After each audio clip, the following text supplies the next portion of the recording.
Hello friends, welcome to our channel Jharkhand Pariksha students. आज 27 जुलाई है और आज से झारखंड से रिलेटेड जितने भी इंपॉर्टेंट करंट अफेयर्स बन सकते हैं एग्ज़ाम पॉइंट ऑफ व्यू से, उन सभी पर हम लोग डिस्कशंस करने वाले हैं। और अंत में मैं आपसे 2 क्विज क्वेश्चंस भी पूछने जा रहा हूं, जिसका आंसर आपको कमेंट बॉक्स में करना है। पहला क्विज क्वेश्चन तो आपका झारखंड करंट अफेयर्स से ही रिलेटेड होगा और दूसरा क्विज क्वेश्चन आपका झारखंड जीएस से रिलेटेड होगा। तो आंसर ज़रूर करें, इससे आपका रेगुलर बेसिस पे रिवीजन होते रहेगा। क्या होगा, ज़्यादा से ज़्यादा अगर आपका आंसर गलत होता है तो यहाँ गलती करेंगे तो चलेगा, आप सीख जाइएगा और दोबारा फिर से अगर यही क्वेश्चन अगर बाई चांस आपको एग्ज़ाम में मिलता है तो आप एग्ज़ाम में गलती नहीं करेंगे। ये ज़्यादा इंपॉर्टेंट है, ना कि ये कि आप यहाँ गलती करें। इसलिए आप आंसर ज़रूर करें। चलिए, पहला क्वेश्चन है आज के लिए ICAMR। ICAMR का फुल फॉर्म अभी तक तो आप सभी फैमिलियर हो ही चुके होंगे इस टर्म के साथ, Indian council for medical research. इसके द्वारा, इस संस्था के द्वारा कराए गए चौथे चरण के सीरो सर्वे में झारखंड के किस जिले को शामिल किया गया था। देखिए, अभी तक जो है 3 बार सीरो सर्वे किया जा चुका है।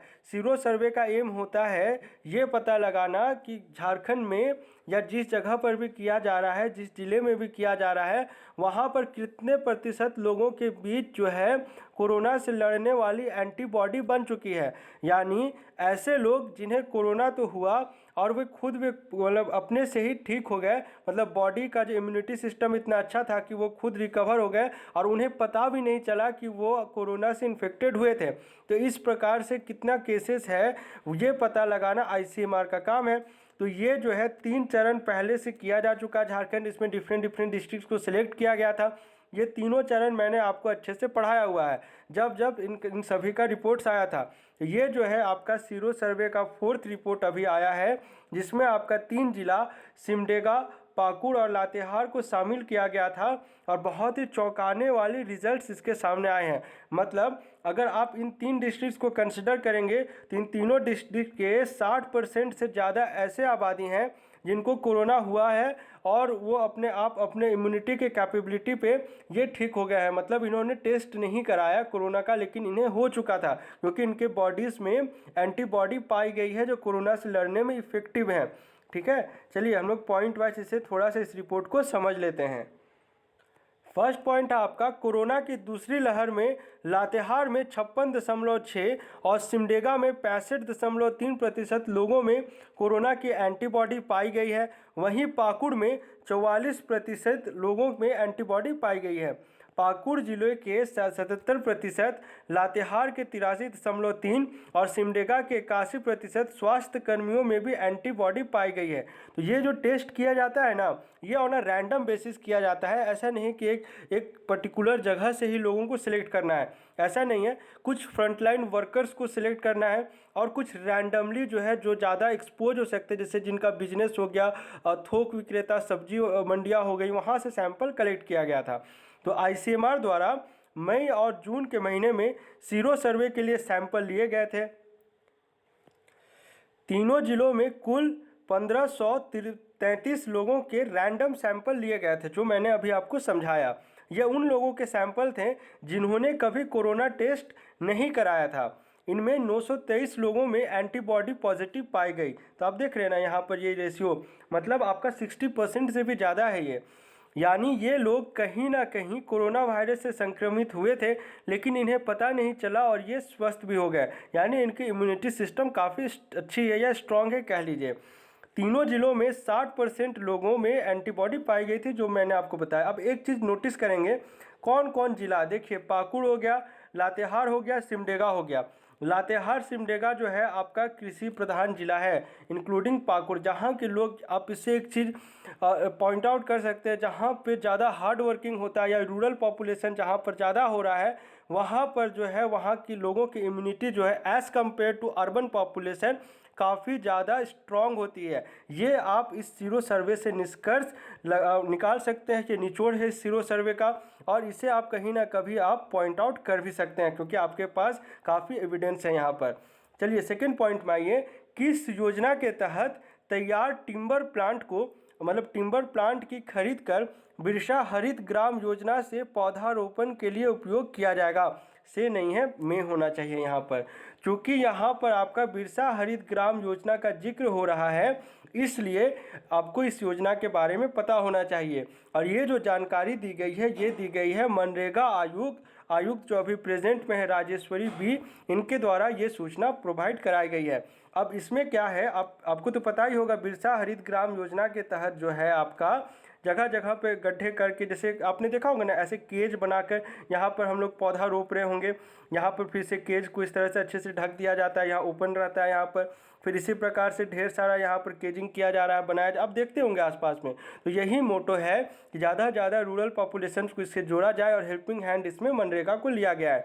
तो ये जो योजना है आपका, ये आपका दीदी बग्या योजना है। इसके तहत जो नर्सरी में पौधे बनेंगे उसको मनरेगा के थ्रू आपका बिरसा हरित ग्राम में यूज़ किया जाना है, ये प्रोपोज्ड है। और अगर आपका इस योजना के तहत, क्योंकि ये तो सरकारी योजना है ना, तो अगर ये जो टोटल जो चाहिए जितना यूज है, जितना डिमांड है, अगर ये सप्लाई नहीं कर पाता है, इन दैट केस जो राज्य सरकार जो है, क्योंकि पौधा तो चाहिए ही उसको रोपने के लिए बिरसा हरित ग्राम योजना के लिए, इन दैट केस वो जो है आपका फिर प्राइवेट जो नर्सरी है वहाँ पर रुक करेगी। नहीं तो फर्स्ट प्रायोरिटी होगा जो भी नर्सरी जो दीदी बग्या योजना के तहत जो तैयार हो रही है वहाँ से पौधा उठाना। तो ये इस क्वेश्चन का सारांश हो गया। अब थोड़ा सा हम लोग पॉइंट वाइज डिटेल में पढ़ लेते हैं। ये मनरेगा आयुक्त आपके राजेश्वरी बी हैं। चलिए, फर्स्ट पॉइंट है, झारखंड सरकार के द्वारा छोटे छोटे नर्सरी उद्यमियों को स्वरोजगार के लिए बढ़ावा दिया जाएगा। इन नर्सरी उद्यमियों में से तैयार इमारती पौधों की खरीद की जाएगी। इमारती पौधे मतलब समझ रहे हैं, क्योंकि देखिए ये आपका एक तरह से एक ओपन केज जो है एक सिलेंडर के तरह ही है, यहाँ पर लगाया जाएगा। तो इमारती मतलब सीधा होना चाहिए, ऐसे नहीं कि यहीं पर से आपके ब्रांचेस बाइफरकेट होने लगे, फिर तो ये आपका तो होगा ना कि बढ़ ही नहीं पाएगा ना ठीक से, क्योंकि केजिंग रहेगा। इसीलिए यहाँ पर आपका इमारती पौधों का जिक्र किया गया है। दीदी बग्या योजना से तैयार टिम्बर प्लांट की खरीद कर बिरसा हरित ग्राम योजना में पौधारोपण के लिए उपयोग किया जाएगा। यहाँ पर भी में होना चाहिए। राज्य में अभी जिला और प्रखंड स्तर पर स्वयं सहायता समूहों, जिसे हम लोग इंग्लिश में एसएचजीज कहते हैं, सेल्फ हेल्प ग्रुप्स द्वारा 320 दीदी नर्सरी की शुरुआत की गई है, जिसमें बड़े पैमाने में पौधों को तैयार किया जा रहा है। पौधों के दर का निर्धारण जिला कार्यक्रम समन्वयक द्वारा किया जाएगा। पौधों के दर का निर्धारण प्रकालित राशि अभी जो एक्सपेक्टेड है उससे 35% कम पर किया जाएगा। दीदी बग्या में इमारती पौधे तैयार करने में मजदूरी एवं सामग्री खर्च का वहन मनरेगा के अंतर्गत किया जाएगा। यानी आप ऐसा समझ लीजिए, यहाँ पर आपका बिरसा हरित ग्राम योजना है, यहाँ पर आपका दीदी बग्या योजना है, और यहाँ पे आपका मनरेगा है जो आपको जोड़ रहा है इन दोनों योजनाओं को। आप ऐसे समझिए तो समझ पाएंगे। मनरेगा के अंतर्गत दीदी बग्या योजना के लिए 1.5 साल तक वित्तीय सहायता प्रदान किया जा रहा है। उम्मीद करते हैं ये योजना अब आपके लिए अननोन नहीं होगा। ये वीडियो लेक्चर से पहले ये अननोन हो सकता है, क्योंकि दीदी बाड़ी योजना के बारे में मैंने आपको पढ़ाया है, दीदी किचन योजना के बारे में मैंने आपको पढ़ाया हुआ है, गुरुजी किचन के बारे में भी पढ़ाया हुआ है, लेकिन दीदी बग्या योजना अभी तक अननोन था। चलिए, अब ये तो एक छोटा सा है, अब पौधों के नाम हैं जो लिया जाने का है, लेकिन पौधों की लंबाई कम से कम 1.5 फीट होनी चाहिए, रिक्वायरमेंट्स है। ठीक है, पौधा जो है पॉलीथीन, ये काला पॉलीथीन आप सभी देख चुके हैं, ये सब चीज़, इसमें ऐसे एक्सप्लेनेशन की ज़रूरत नहीं है। चलिए, ये जानकारी ये सब मैंने आपको बताया। चलिए, थर्ड क्वेश्चन में आइए। आमदा खादी पार्क किस जिले में स्थित है? ये है आपका option number A, Seraikela Kharsawan जिले में स्थित है। और अभी ये न्यूज़ में इसलिए आया है क्योंकि इसमें वापस से उत्पादन शुरू हो गया है, और ये मुख्य स्रोत है रोजगार का उस पर्टिकुलर एरिया, यानी कि कुचाई क्षेत्र में। कुचाई से आपको याद आना चाहिए ऑर्गेनिक हल्दी भी, और कोकून तो मैंने अभी आपको पढ़ाया हुआ है। फिर से इसमें रिकैप करते हैं हम लोग, लाह वाला कॉन्सेप्ट आएगा। आमदा यानी सरायकेला खरसावां स्थित खादी पार्क में फिर से उत्पादन की शुरुआत की गई है। लॉकडाउन की वजह से ये सब जो है ना आपके एक तरह से चरमरा गया था पूरा, मानिए तो। आमदा खादी पार्क तसर सिल्क के उत्पादन के लिए प्रसिद्ध है।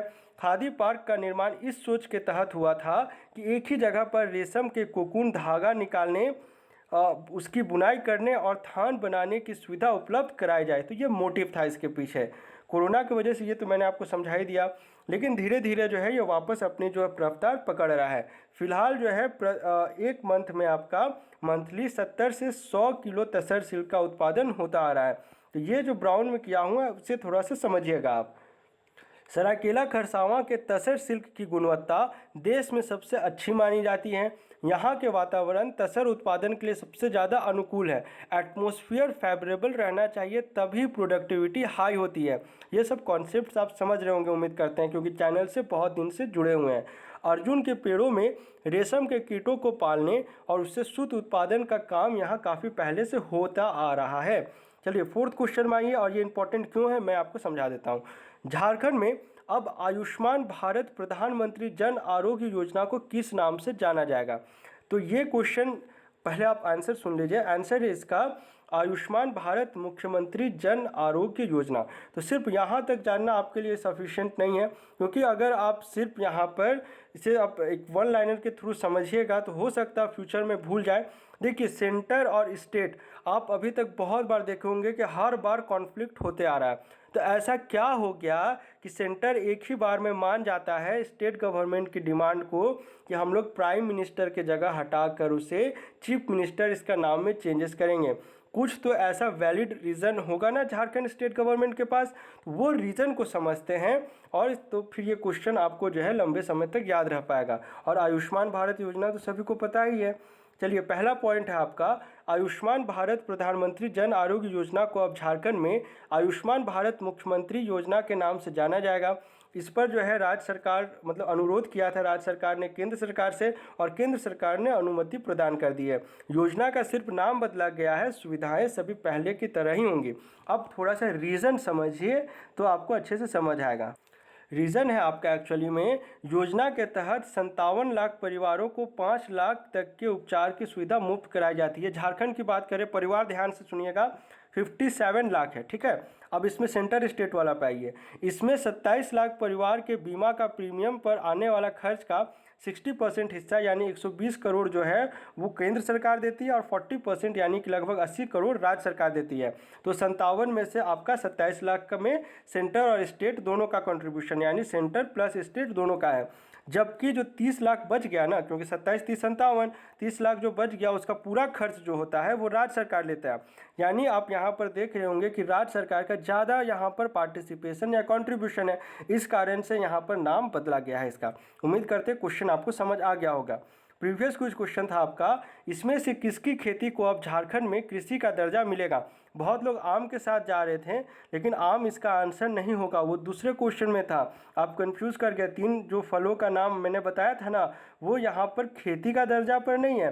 खेती का दर्जा आपको लाह को दिया जाना है। और यह बात जो है, जब आपका जो दो दिवसीय किसान मेला का जब आयोजन किया गया था एग्रीकल्चर टेक्नोलॉजी एग्जीबिशन में, आपका BAU में यहाँ पर भारतीय प्राकृतिक राल एवं गोंद संस्थान नामकू में, वहाँ पर यह बात मुख्यमंत्री हेमंत सोरेन ने कही थी। और ये आप अगर आप इकोनॉमिक सर्वे पढ़े हैं तो उम्मीद करते हैं ये जो है ना, आपको ये चीज़ पता होगा कि इसमें काफ़ी हद तक काम किया जा चुका है, और इसे किसी भी समय जब सरकार चाहे इस लाह को खेती का दर्जा दे सकती है।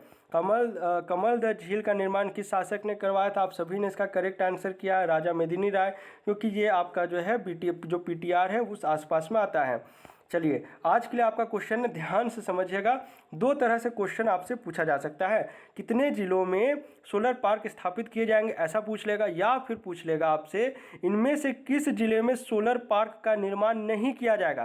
क्योंकि आंसर ही बता दूंगा अगर बोलूँगा ज़्यादा अभी, तो आप समझ लीजिए 4 जिला है, 5 जिला, 9 जिला या 10 जिला, या फिर ऐसे पूछ लेगा ऑप्शन देके 4 कि इनमें से किस जिला में सोलर पार्क का निर्माण नहीं किया जाएगा।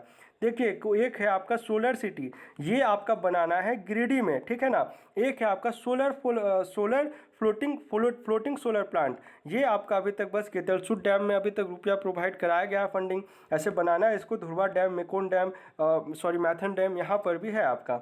चलिए, आज के लिए आपका GS वाला क्वेश्चन है, सुखलदारी झरना किस जिले में स्थित है? गढ़वा, पलामू, रांची या लातेहार? चलिए आंसर कमेंट करें। मिलते हैं झारखंड के अगले वीडियो लेक्चर में। Thanks for watching this video.